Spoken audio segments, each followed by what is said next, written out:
几个世纪以来，南极洲刺激了人们的想象力。它是世界上第5大大陆，位于地球的最南端。在这里，一年中大部分时间温度都在0度以下，是最恶劣的生存环境之一。在冬天，只有大约1000人在这里，而在夏天，这个数字会上升到1万人。但这些人忍受这片冰冻的土地，只是为了研究和工作。这使得南极洲成为整个世界上人口最少的大陆。自1960年以来，各国签署了南极条约，该条约规定南极只能用于和平目的。从那以后，我们开始用这个地方做研究，也随之解开了南极洲许多不可思议的秘密。在这段视频中，我们将介绍在这片冰冻大陆上发现的一些最迷人的发现，从会唱歌的冰架到南极洲的原始大陆，甚至是冰冻中的巨大神秘生物。以下是南极洲的10个最迷人和奇怪的发现，令研究人员惊叹不已。希望看完后能让我们对南极洲有更多的了解。第10个，巨大的鬼脸。正如我说过的，南极洲是人们怀疑外星人以前去过的地方之一。我认为这是有道理的，毕竟如果有一个地方可以让外星人在不被很多人发现的情况下访问，那一定是南极洲这块贫瘠的大陆。想象一下，外星生物看到这么多企鹅会怎么想？尽管到目前为止，我们还没有发现任何外星人造访地球的确凿证据，但也有一些未经证实的说法，就像这个，告诉我你看到了什么。这张照片可以在谷歌的南极地图中看到。阴谋论者声称，这是外星人曾经造访过我们的最有力证据之一。你可以看到一张闭着眼睛，还有鼻子和嘴的脸。我必须承认，它看起来像一个外星人的鬼脸，但这真的是一张外星人的脸吗？许多人不相信这样的鬼脸会在没有某种东西的帮助下自然形成。虽然这幅图太像一张脸了，当然有可能这只是一个视觉错觉。毕竟，它到底是什么，或者是怎么形成的，又或者只是我们的错觉，谁知道呢？第9个，8500多万年前的南极洲。最近研究人员在南极洲发现了化石跟花粉和孢子，这意味着在8500多万年前，南极洲西部不仅是一片贫瘠的冰原，还是一片欣欣向荣的温带雨林。那时，特别是在白垩纪中期，海平面比现在高170米，热带的表面温度高达35摄氏度。由于这种炎热的气候，热带雨林得以在南极洲茁壮成长。此外，这种条件也允许恐龙在这里生活。在研究了他们发现的化石和古代岩层后，科学家们声称，数百万年前，南极洲西部是一片沼泽雨林，与今天在新西兰发现的类似。第8个，倒置的河流。你知道南极洲有颠倒的河流吗？这听起来可能很神奇，但它给研究人员带来了相当大的问题。因为有温暖的浮水流入冰架底部，这些倒置的河流在巨大的冰原上刻出一条路，这样下去，南极的冰将持续融化。那么这些水又流到哪里去了呢？在南极洲，融化的冰以每年大约14亿吨的速度流入地球的海洋。随着海平面持续上升，越来越多的地区将受到影响。这一令人不寒而栗的发现却是令人担忧。颠倒的河流继续攻击南极洲冰块最薄弱的地方，也许用不了多久，我们的星球就会发生巨大变化。第7个，自我哼唱的冰架。你知道南极冰架在唱歌吗？罗斯冰架是世界上最大的冰架之一。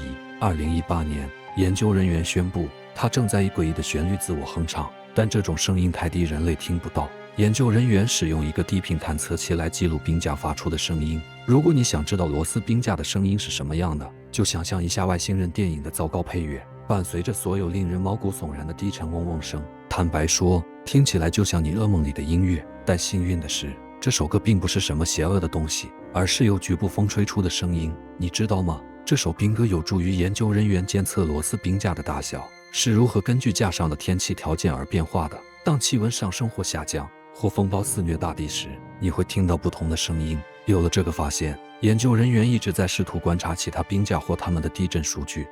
第6个，掠病和笑气。当你和朋友谈论到南极洲，你脑海中会想象到那里有什么？我敢打赌，你想象的是一片白色和大量的白色冰块。但你知道吗？在这片大陆上也有奇怪的绿色冰块。你没听错，南极洲的冰不全是纯白色的，在它的一些沿海地区，冰呈现出一种奇怪的鲜绿色。说实话，绿色冰的对比让它看起来像绿茶，但这绿色的存在与更严重的事情有关。这种颜色是由微观雪藻大量繁殖造成的。一开始它们只是一小块一小块的绿色，但很快它们就蔓延开来，覆盖了更多的土地，以至于卫星都能观测到这些绿色斑点。这些藻类繁殖背后的罪魁祸首之一，就是附近的一群企鹅。虽然企鹅很可爱，但这一次它们的粪便给科学家们带来了很多麻烦，因为它们的粪便会造成绿色血藻的大量自主繁殖。除此之外，企鹅的粪便也会给研究人员带来笑气问题。笑气本质上是一氧化二氮，它无色不易燃，通常用作镇静剂，帮助病人放松，减轻焦虑。在医疗或牙科手术中，这种气体就不会让你那么痛苦。虽然这可能会帮助患者接受手术，但科学家们在南极研究时并不想经历这些东西。据研究人员称，企鹅的粪便可不是闹着玩的，它会在它们的巢穴周围产生高浓度的一氧化二氮。他们甚至声称，在企鹅聚居地周围生活都是非常紧张的。但为了我们能更多地了解我们的地球家园，这些伟大的工作者会继续在南极洲观察。不管是严寒的天气，还是企鹅粪便会产生笑气问题，我们应该向他们致敬。第5个，南极真菌。地球上有25万种真菌，最近病理学家布兰切特发现了3种新的真菌，为这个不断增长的列表增添了新的一笔。布兰切特发现了这些真菌的地方正是南极洲，进一步证明了真菌是地球上最顽强的生物之一。研究人员发现了沙克尔顿团队100多年前留下的腐烂的探险小屋，他们决定研究这里。当他们检查这些木头时，他们发现了软腐真菌在材料中繁盛。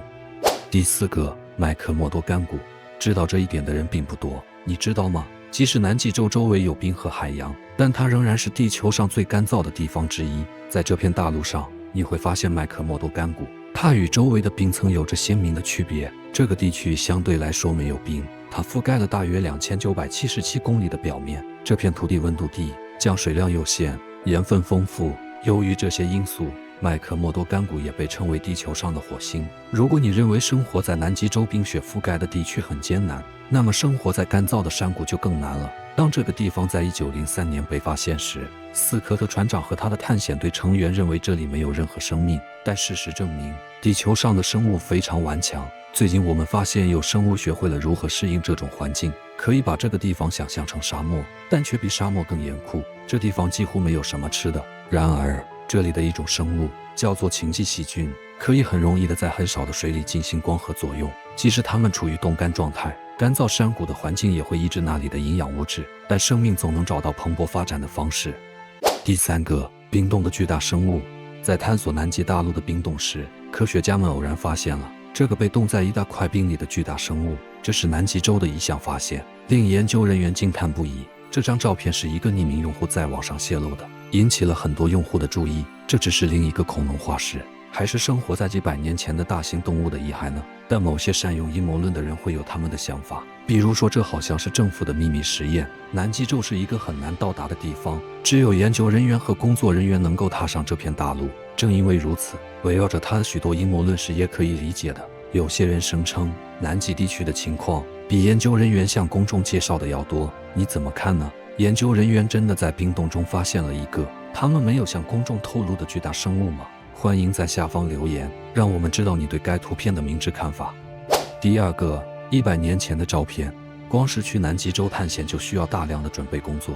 虽然近年来的科技发达，使我们变得更容易了，但在20世纪初，要到达并停留在这片冰冻的大陆要困难得多。但从1915年到1917年，罗斯号探险队决定探索这个地方。不幸的是，这成为了有史以来最无聊的极地探险之一。2013年，研究人员在南极洲的一个探险小屋里发现了一盒冻在冰上的100年前的底片。多亏了我们现在的技术，能够恢复这22张图片。罗斯号探险的故事始于1914年12月，他们是第一批去地球上最不适宜居住的地方旅行的人。不幸的是，载着他们和布吉一起前往南极洲的船只沉入了浑浊的深海。这些照片既惊人又悲惨，让我们想起了第1次南极探险中的那次灾难。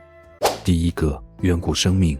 最近，科学家们钻探了近1005米的深度，才到达墨色湖。然后他们收集了一小部分样本，他们的发现令人难以置信。想象一个完整的生态系统，几十万年来一直无人打扰，这是多么的难以置信。起初，研究人员认为他们最多能找到的是化石，但相反，他们不仅发现了保存非常完好的古代细菌、藻类和微小甲壳类动物的遗骸，而且还发现了生命形式。在那里的水中，数千年来没有受到干扰，或者是一种缓步行走动物的微小生物，比如水熊。这些生物被认为是世纪生物，它们可以在地球上许多最恶劣的环境中被发现，从海底的火山喷口到南极水域的冰冷深处。这一发现确实令人费解。或许很快我们可能就能看到在这片大陆上发现的更多生物了。从这期的内容我们可以发现，南极洲是一个很神秘的地方，有许多令我们难以置信的发现。希望我们能对美丽的南极洲有更深一步的了解。同时，你还知道南极洲有哪些有趣的发现吗？我们一起交流。在退出之前，请先看看视频上所显示的其他精彩内容。我们下期再见。